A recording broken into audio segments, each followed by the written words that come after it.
People are getting pretty hyped for Black Panther, the latest superhero movie from Marvel Studios, and for good reason. While there have been black superheroes in blockbuster movies before, never has there been a film with a black director and a predominantly black cast made on such a scale. The film looks to be every bit as groundbreaking as the original comic book character that first appeared over 50 years ago.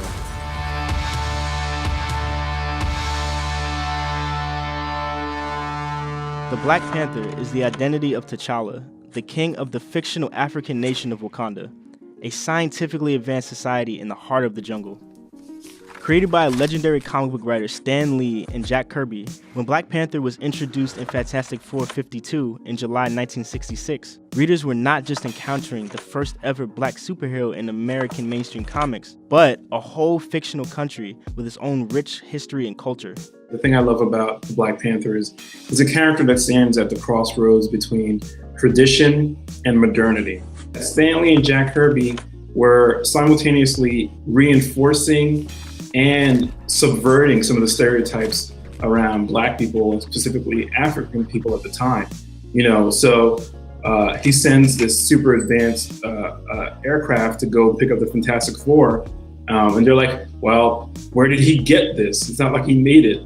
And then when they find out that this land exists and it's technologically advanced, there's this air of incredulity about it all. They're like, they can't believe it. They can have a genius African scientist king, but also it's like they have like spears and drums like out of a Tarzan movie. It wasn't until 1973 that the character received his first starring feature in the Jungle Action series. Under the pen of Don McGregor, the critically acclaimed self-contained story arc is considered to be Marvel's first ever graphic novel. When I fell in love with him was probably during the tenure of Don McGregor, and it was a solo focus on T'Challa being back in Wakanda.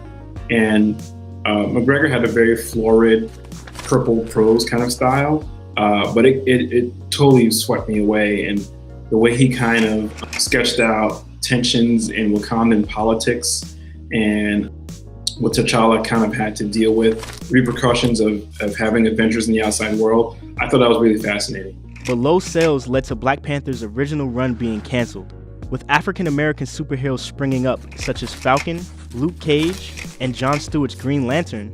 Black Panther spent the next few years reduced to a periphery figure. It would take Christopher Priest to bring T'Challa back out of obscurity. The first black writer to work full-time at either Marvel or DC, his run at the turn of the millennium reinvented the character for new audiences. What Christopher Priest did was rescue the character from this kind of purgatory of like non-specific blandness. Priest has written about the character being, you'd only ever see him in a group shot of the Avengers in the back, and he never really seemed that interesting when you compared him to Thor or Iron Man or other long-standing Avengers characters. What he did was he took that meta kind of understanding and he subverted it completely. He's like, yeah, you don't know the whole of this character. He's really had to be a master strategist and a master scientist and a alpha level politician to keep the tensions in his own country from boiling over, from keeping his country from being exploited on the global markets, and being a superhero that's had to save the world.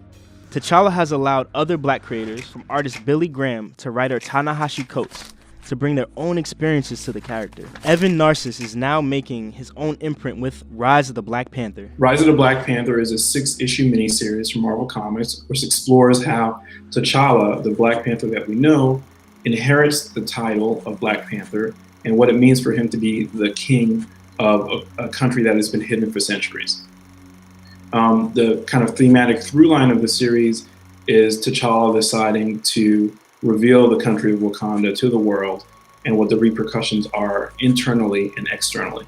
You can't talk about the Black Panther and the mythos around the character without talking about colonialism in Africa.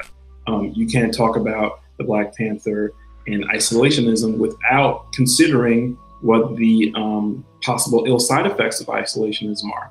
But also, I think that's a nature of the Black Panther as a character has been very special to Black creators. He's been a character where you can infuse your own experiences and your own hopes, dreams, frustrations with regard to Black cultural representations. This trend continues with the upcoming movie. Directed by Ryan Coogler, written by Coogler, with Joe Robert Cole, and starring the likes of Chadwick Boseman, Michael B. Jordan, Lupita Nyong'o, and Dana Gariba, the film is a celebration of Blackness and African culture that will be shown to audiences around the world. This movie is Black from front to back, right? I think the potential and I think the overarching desire in terms of what the audience wants is to see an Afrofuturist imagining cinematic work where we're at the center of it all, you know? And it's so saturated with Black actors, Black creatives, that you're gonna get a chance to see that Black diaspora and culture is not a monolith. You know, Africa gets treated as a backdrop or as a seasoning ingredient, where here's the main dish.